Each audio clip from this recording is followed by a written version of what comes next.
Welcome to You're a Nice Guy But, the true story of a garage band, video audio companion.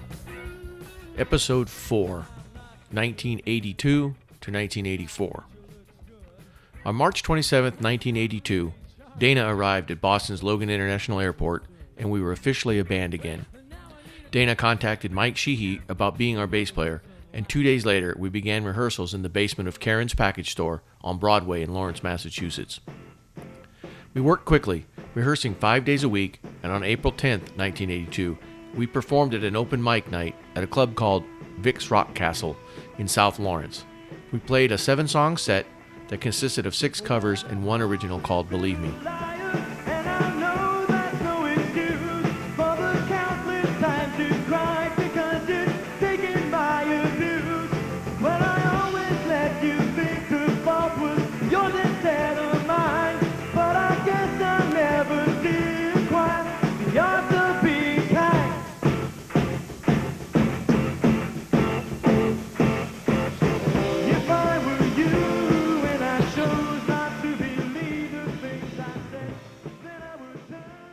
Is that we ramped up pretty quickly. Like, I don't know if we were rehearsing every day, but it felt to me like we were rehearsing every day. Yeah, it did. I think we only took Sundays off because the liquor store was closed. Yeah. And so, like, well, and you would know, right? So what was the time period between,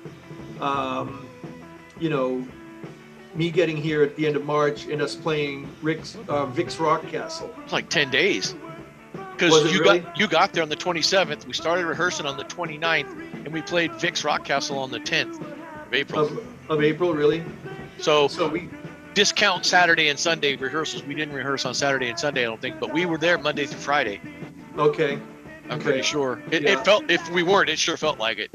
Yeah. Like you said. And that was had to be very, very good for me personally because, that was hope, right? Yeah.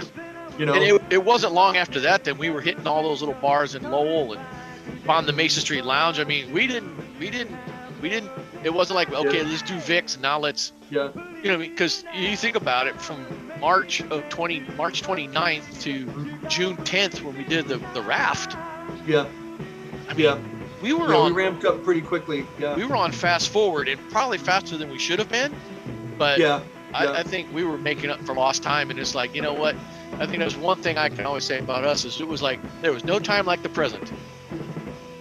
Get it out there. Yeah, true. Do it. Very true.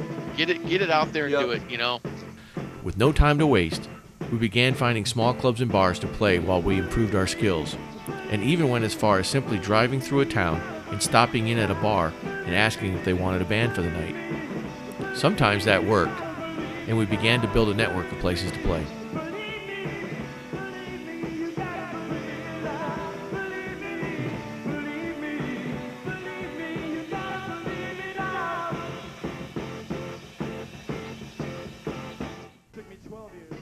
We came across an ad for a Battle of the Bands in a local music magazine, and we quickly signed up to get our spot at what we thought could be a chance to improve our situation. On June 9th, 1982, we had our chance at a club in Lowell, Massachusetts called The Raft. We had never played in a club like this before. While it wasn't a huge space, it had a large sound system and lighting system the likes we had never used before. It was incredible, and by some unforeseen circumstances, at the end of the night, we had won our preliminary round against 3 other bands. We had barely been together a little over 2 months, and things seemed to be taking off.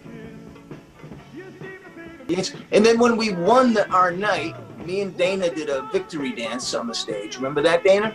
Yes. Yep. No video of that available? No. Thank goodness, probably, huh? Too bad. No, I think it was pretty glorious looking. Yeah. Hallelujah. The night there should have been videos when we were up there in our swim trunks. I forgot about that with the palm trees. The palm trees, yep. Our manager, Wilson Henderson, had arranged for an interview with the Lawrence Eagle Tribune later that month, just prior to the finals. We didn't win, but we did garner a prize for a professional photo session. Through this gig, we also became associated with a booking agency called Rock Fever, with whom we would enjoy a long relationship, and with its owner, Neil Schneider. How can I reach you? How can I reach you, reach you? You're right, they tell me I may. Next stop, Boston. It was time to see how we could crack the club scene in town. To do so, we would have to perform on new music nights as an audition not only of talent, but also of drawing power. Our first venture into Boston was at a club called The Channel on July 13th, and followed that up with an opening gig at the Raft 2 nights later with an all-female rock band called Lipstick. That was one that I'd written in Windsor House, right? And I don't know how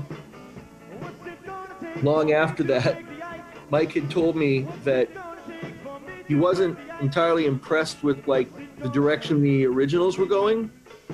And until we'd started learning Bad News, he was considering not staying with us. And I don't know if I'm saying it the wrong way, but That very well could be. That very well could be. There were some songs that I had doubts about. yeah. And, but I loved, there were some songs that really kept me around, and Bad News was definitely one that was like, this is the direction Yeah. I'd like to see the band going.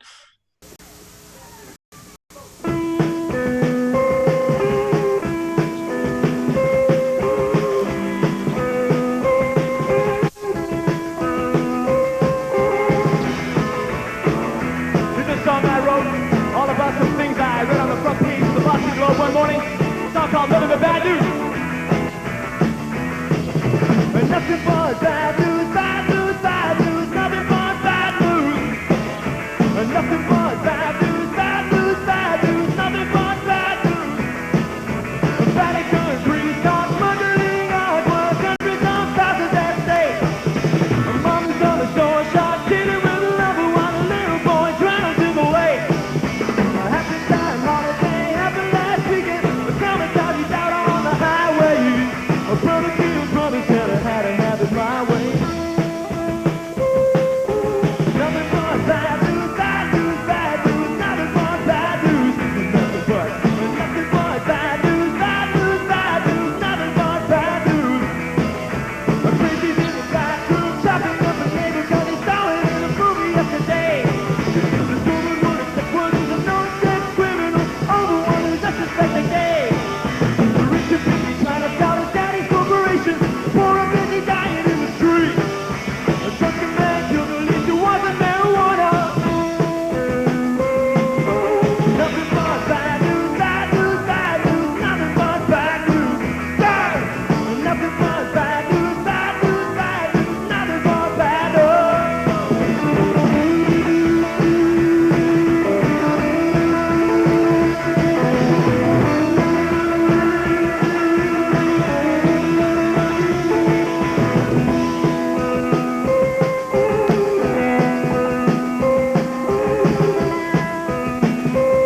Nothing but bad news,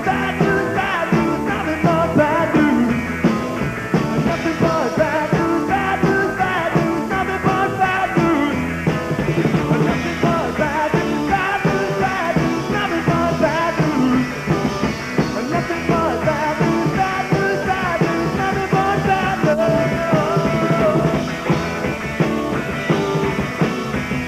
At least it wasn't marijuana.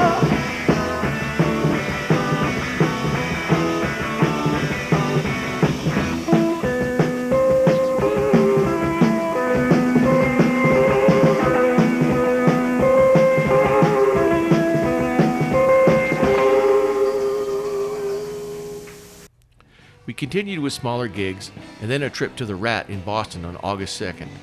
The Rat was home to the early new wave bands like the Ramones, the Police, and Talking Heads, when they came to Boston in the late 70s and early 80s.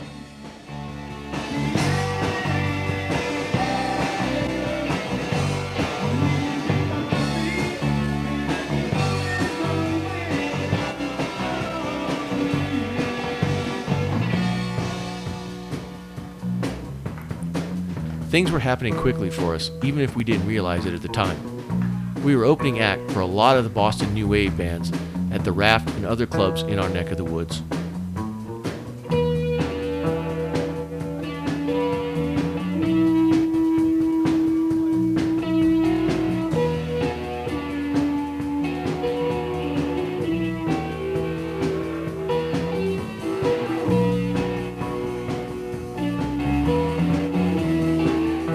We came across the time that we played with the Trademarks, and I think this was the gig where this incident I'm going to tell you about happened. But the only reason was because you'd said we'd played with the Trademarks, and I didn't remember specifically what band it was, but then you'd said the very next night we were playing at the Thunderbird, right?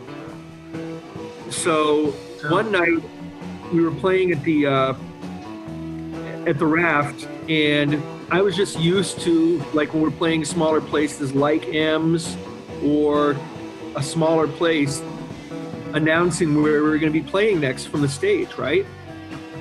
And after we got off, the guy that owned the Raft came up and he said, "You guys will never play here again." He said, you don't come into a club and advertise that you're going to be playing in a different club, right?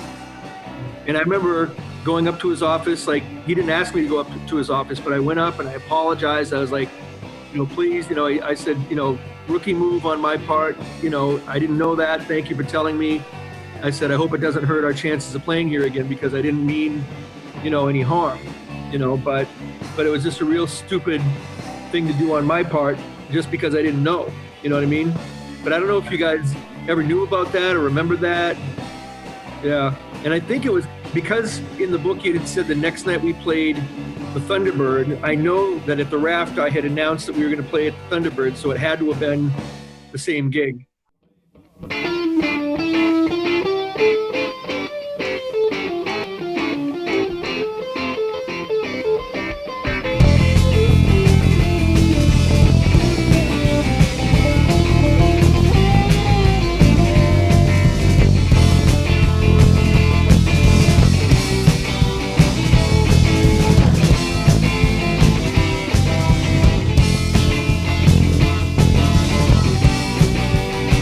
Halloween 1982, we had our photo shoot with Andy Swain in Salem, Massachusetts, of all places. And in a few weeks, we had our first professional photos. But it's not that I haven't really wanted to, but it's hard to find the time to do the things I should.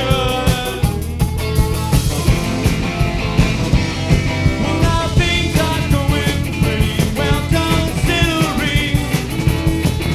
I don't know what I'm doing, but I do know I belong. With that you should be glad, yeah.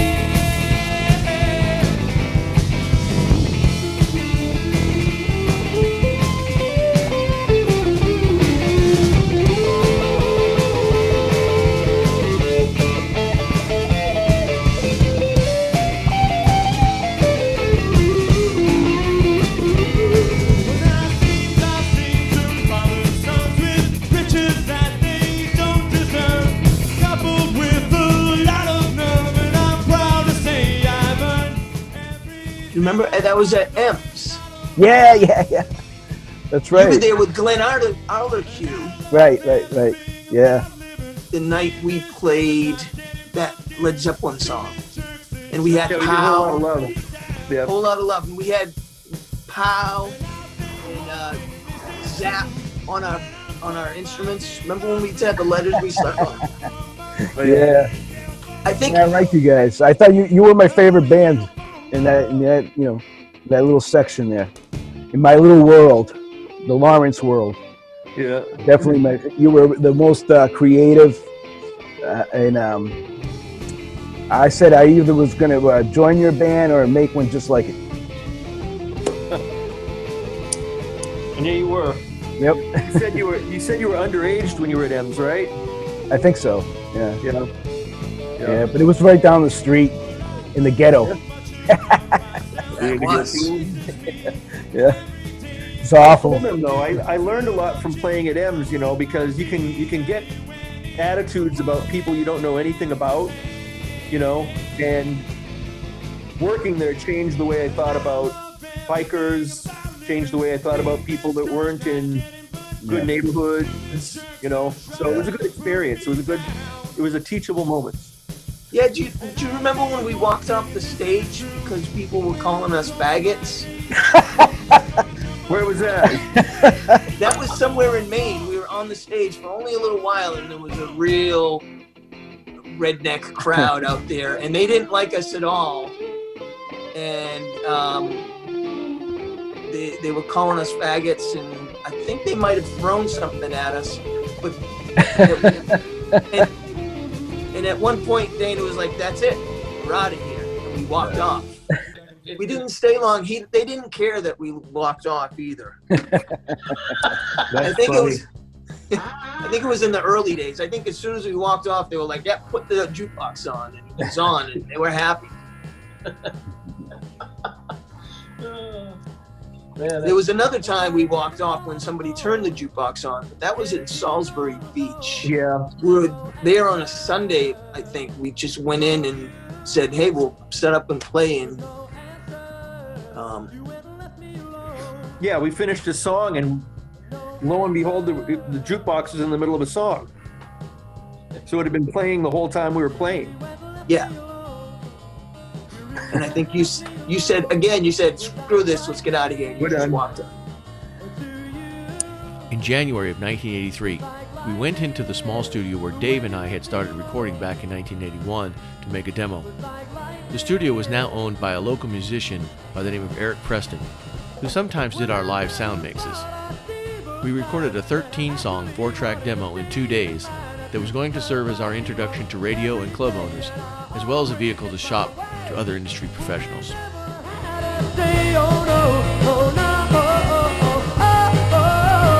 Then you left me alone.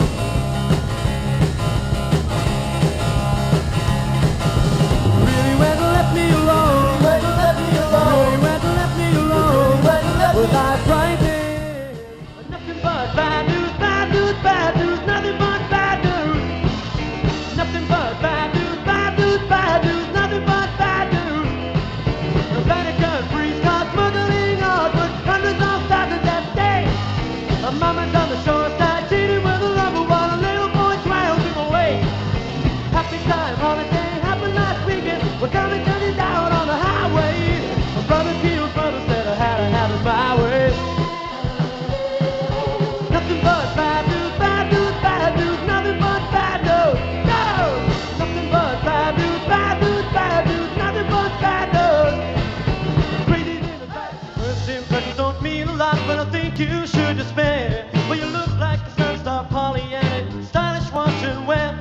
The cheerleader walk in your college talk and big dumb money eyes. Then Mata Hari's got nothing on you in deception and disguise. Hey! How do you expect me to insult you with any kind of accuracy? If you're gonna look me straight in the eye, with your arms crossed laughing at me. So I move on to some of the victims, succeed in becoming a pain. But as I walk out the door, though I seem to ignore it, can't help but think you have got a brain. Now I'm never gonna leave you, never gonna leave you, never gonna leave you down. Hey! Never gonna leave you, never gonna leave you, never gonna leave you down. Hey! Tiny regions painted a billion stars in India. What's this shit is white been serving in the day his job is writing. Cherry lights for greeting cards. You can told me rush the kingdom.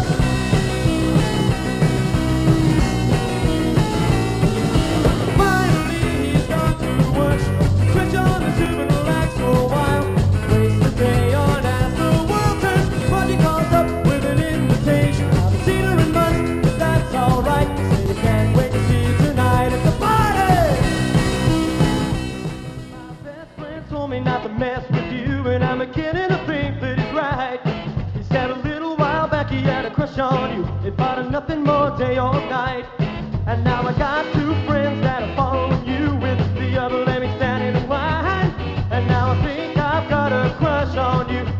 nothing more. Day or night, you're the trend, and I just wish it were over. You're the trend, and I just wish it were over. Just wish it were over. Gotta take me out, gotta take me out, gotta take me out, I gotta take me out.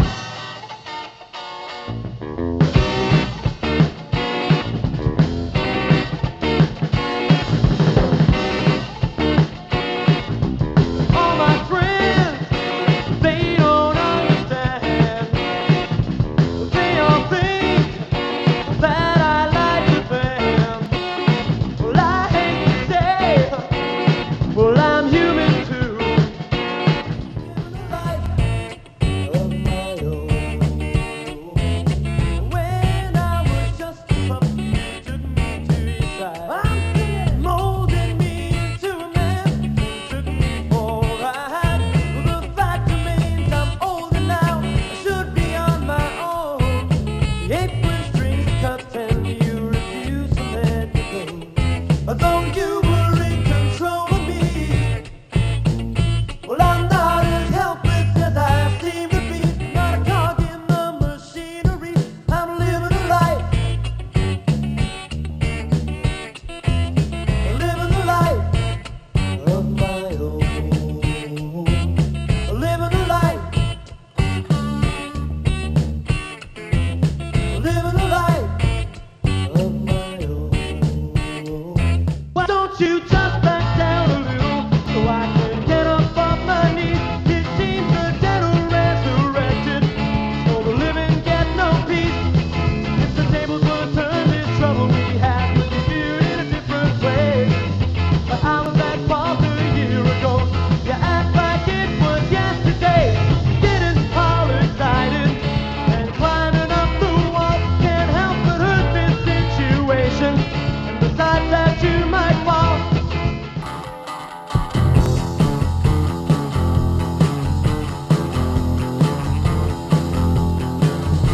You're spewing out your knowledge, which you acquired in college in 1979. You think it is the good word, at least that is what you heard. To you, everything's peachy and fine. Well, what's worked out for some other somebody else might possibly have worked out for you. But I don't see where you got from just standing around and telling me what you think I should do. You're telling me the whites of the yoke. It's just a joke. Say that you love me, but what you say can't be, because you can't be in love with me.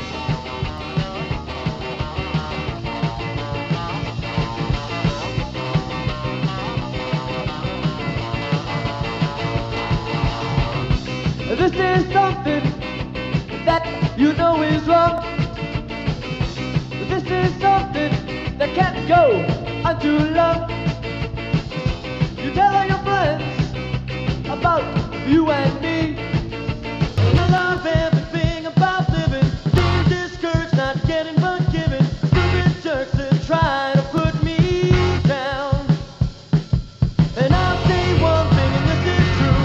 When I'm gone, my days are through. Gonna jump up from my grave and yell for more. Money, yell for more.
we thought that 1982 had been moving fast, we were in for a bigger surprise in 1983. We were playing every weekend and getting bigger and better gigs. On March 3rd, we opened up for Boston's powerhouse trio, The Neighborhoods, at the University of New Hampshire, where we received a glowing review that was published in the school paper, and the following Saturday, we had made it to the Rat on a Saturday night as an opener for a band from San Francisco called The Mutants. Friday night, we wanted all that I could give her. In a romantic way, you promised her the most. You said you damn well better deliver.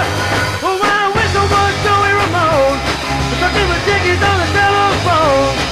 Saying I don't want to walk around with you. Oh, I wish I was Joey Ramone. Whoa!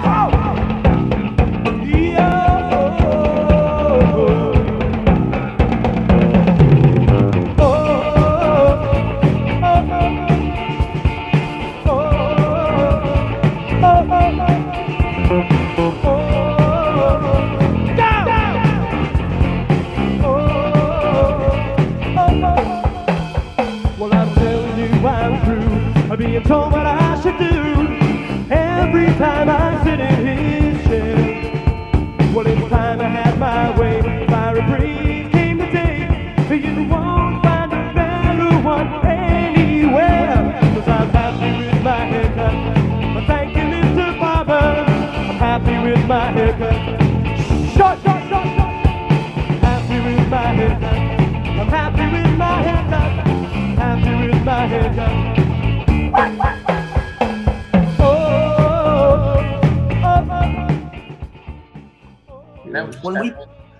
When we played there with the museum directors, do you remember the museum? There was a couple of brothers, yeah. Chris Owensby and his brother. When I was at a party at somebody's house in the 90s, Chris Owensby recognized me. He says, "I know you." He said, "I've got a picture of you in with all my memorabilia." And he said, "You played in a band called the Memos." I still have, or I had, up until very recently, a museum director's single. Do you remember that? No. Yeah. We played. So now I'm good friends with Chris Owensby. He played drums with me and Jan. Oh. And yeah, we played with them a couple of times.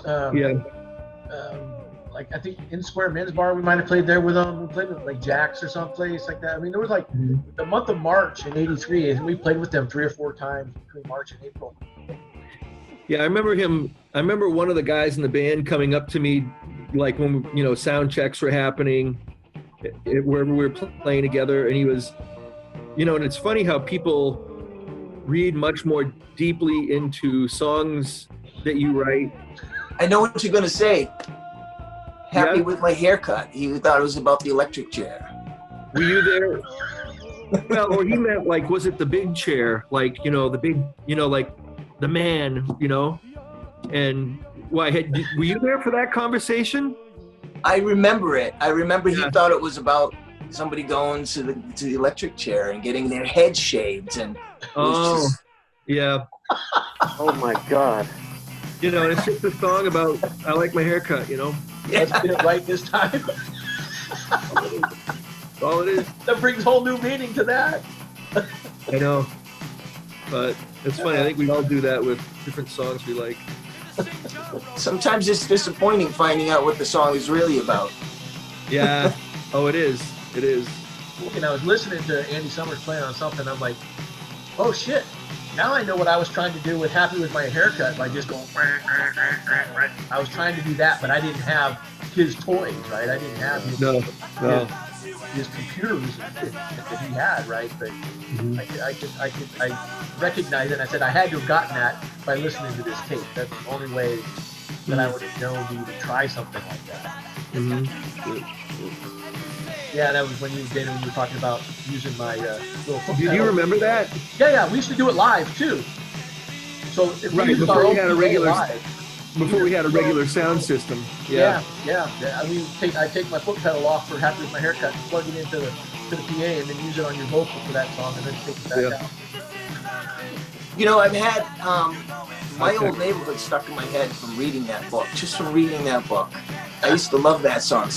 My Old Neighborhood was a great song, and You Can't Be in Love with Me. That was one of my 2 favorite Jim Barron songs, I think. Oh, the only 2 I wrote. When did we start doing it with the where I would sing harmony with you? It had to have been in March because we recorded it without the harmony. So it had to have been either late February or early March because the first recording of it is at the Rat. Yeah. And I think that's when I remember you first doing it. I was just gonna say at the Rat. I remember you jumping in, and I was like, "Whoa, that's really cool." And I wish I always wish that I had just played the bass straight and didn't try to do those stupid harmonics. That was but that makes it. That gives it a little more flavor. I always loved that. Yeah. You know. Yeah. But the bass drops out. I was a bass player on that. That was my first job. True. Yeah.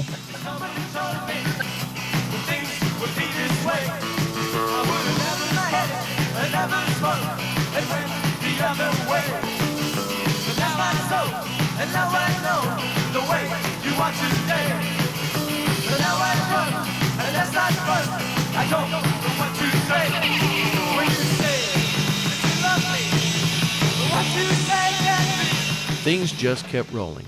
Shows with John Butcher Axis, who had a video in rotation on MTV, The Stompers, another local band that was signed to a major label, and New Models, whose guitarist boasted credits on Rick Ocasek's solo album. One of the songs from our demo had been selected to receive additional airplay on WCOZ right alongside the bands we were opening for. The only low point came over Memorial Day weekend when Wilson booked us into a club in Newport, Rhode Island, which at first didn't sound like a bad gig. That was until we found out it was a reggae club. So, Mike, you guys remember our one venture down into Rhode Island and how that turned out for us, right? In Newport. The reggae gig. That was the weekend of the regatta there. The regatta, yeah. Stuff, yeah. Did that work out? I mean, was it fun to play? No. Well, we did okay, but we were booked into a reggae club. Oh. A real reggae club, like the list in front. Yeah. Yep. And they had no use for our nonsense. Yeah. Well, it was kind of another one of those Wilsonisms, like you talked about. They call it soft rock. Well, you're not hard rock, so you're soft rock, right? So, yes. Oh, well, you guys play some reggae songs, so you're a reggae band too, right? And so he booked us as a reggae band, our manager, right? Did you have to do like 3 sets or? Yeah. Yeah. Oh, that's the problem. They didn't even let us finish the night, did they? They didn't even let us finish the night. No, we tried to play everything reggae style. Yeah. So we knew we were getting fired, and then we played regular, and then we were told don't come back. But the Alex. Yeah. It was what I like about you, Chet. You know how to dance, Chet. I know what you guys are doing. Get out. Yeah, you do your sound check, and the owner walks over and goes, "You guys aren't a reggae band, aren't you?" I remember the guy. He said, "Did you play any Michael Jackson? Anything?" Remember that? No. Oh man, what are you gonna do? And I love reggae, so I don't know what to say. That would have been a cool gig for me. We played plenty of reggae songs, and just not. We weren't a real reggae band. They wanted real dub style, dance hall reggae. They didn't want our silliness. We were just like the band that was their house band, Zion Wave, right? That was them. Just because we could play Stir It Up doesn't mean we were reggae. Shortly after the Newport gig, we decided to make a management change. Wilson had worked hard for us, but there were underlying issues that we couldn't work through. We asked a friend named Debbie Arsenal to assume the role moving forward. I think too, it also depends upon, like, how we've talked about how Wilson had one idea of what the music business was, but it wasn't the part of the music business that we were interested in. We continued to play a lot of shows. Some were in clubs where original music was the standard, but increasingly we began to get booked into more suburban clubs where covers were expected. We had played with another of Boston's bigger bands called The Fools, who had been signed to a major deal and began to have a good working relationship with members and some of their crew. After one of our gigs with them at a prep school, we were contacted about headlining our own show just a few weeks later. It was a big payday and something we were looking forward to. I did almost lose a finger there, so, we're good. I remember, yeah. Did that get into the book about Dave almost losing his finger? Yeah, Dave even told the story in his only Dave could tell it. As only Dave could tell it. As only Dave could tell it, yes. That's right. My story. What does that mean? Well, you were like really like throwing the day from your own unique perspective. At a knife, missed it, damn near cut off my finger. Told the doctor to cut it off. He said no. Yeah, because I had to go play. Yeah, you had to go play. And my version of the story was, yeah, Dave, basically the same thing. Dave was messing around, throwing the, and he did that. And they took him to the hospital and stitched him up. And who took me to the hospital? Huh? Allison took you. Yeah, of all people, they sent Allison. They sent Allison. Well, I didn't know where the hospital was. and I'm ready to pass out, and they said, let's go with Allison. Okay. My part of the story was, shit, we've got this gig tonight. Yes. What are we gonna do? And I said, no question, we're making him play. But Dave, yes. just play a beat. Don't worry about. Don't go full out. Don't worry about it. Just play, because they were paying us like $1,000 or something for that. Yeah, Emo put so was it a night where we had to do snare. What's that? Emo put 3 mics on the snare, so I didn't have to tap it. Oh. Yeah. Huh. Don't worry about drum fills. Now, was that a night where we only had to do 1 set or 3 set? 3. Wow. At least 3. That was just Pinkerton, wasn't it? Pinkerton, yeah. That was 9 days after the one with the Fools. How did I get home that night? How'd you get home? You said you drove. So when That's you told what I thought. Well, you said you drove and somebody was following you, and you thought it was some crazy girls from Pinkerton, and you got home and realized it was him or something. The one and only time. Oops. But so maybe I drove, because I might have driven your car over there with you to get to Pinkerton. But because I didn't drive from the hospital. No, Allison probably brought you back, and then I don't know how you got to Pinkerton. Maybe it was me driving you over there. I don't know. Also through this relationship, we found ourselves in a studio in Scituate, Massachusetts, recording a 5-song demo under much better circumstances than the previous demo. The result was a much slicker production and also had some uncredited musicians on keyboards and lead guitar. Most of the work was tasteful, but some was a little over the top, for us anyway.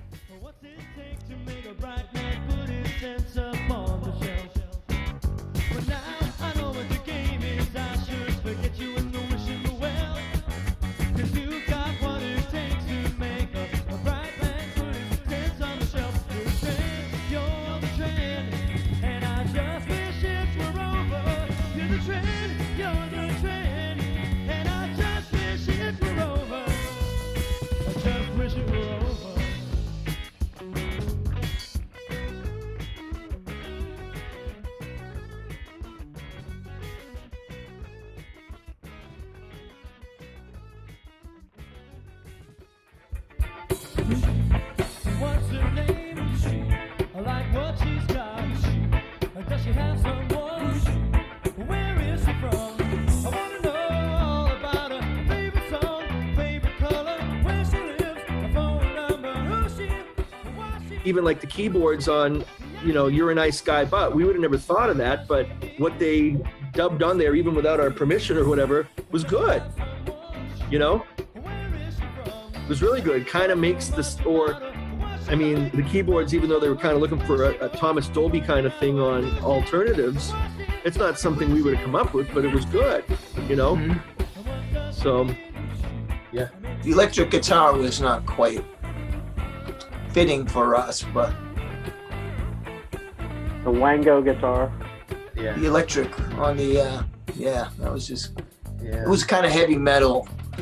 Hey, Oh yeah, no, I agree with you. I agree. Yeah. But because there were two things happening at the same time, and I think it was, the Thomas Dolby kind of, electronic new wave thing, but at the same time, Eddie Van Halen, right? That was huge, and I think they were trying to, interpolate that stuff. And you're right, everything they did didn't necessarily work. Sure. For me, there was kind of a period of time where it felt like we were on the right road to that carrot. Mm-hmm. And I was just wondering if you ever felt that as well. Meaning, well, so for me, like I would say from March of '83 to May of '83, yeah, it felt like we had a lot of momentum. Mm-hmm. Like we had a lot of things going on. We had decent gigs with good bands, mm-hmm. some radio airplay. Seemed to be kind of doing the right things. All the hard work from June of '82 up until March of '83 seemed to be paying off. Yeah. And it seemed like that. I don't want to say it was our shot because we hadn't gotten as good as we were going to be yet. No. We were still really raw, but mm-hmm. it seemed like we were on the right track. Yeah. In a sense. Mm-hmm. Did you ever feel that at all? Yeah, I mean, I think at the time I thought, okay, so now I'm realizing the dream that I had in high school, that I would be a professional musician, and that's the way I would be making my living. And it was almost like, well, of course this is what's happening. Because it's what we'd been working for, and we'd worked hard, and I think I fully expected that then there was going to be another plateau, then there was going to be another plateau, and that things were just going to kind of be marching along that way, and well, now we're making a video, we're doing a video for alternatives. This is going to help us because then we'll have a video that we can shop out,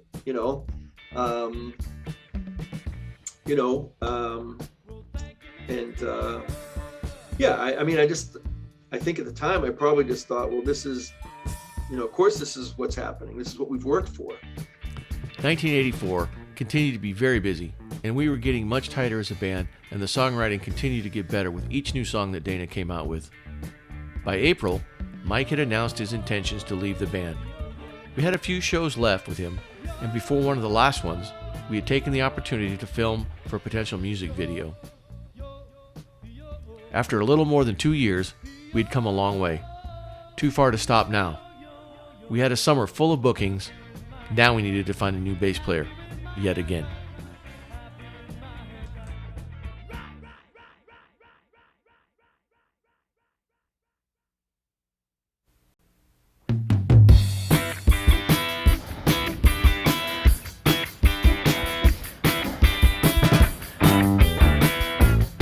I love you. I love you. I love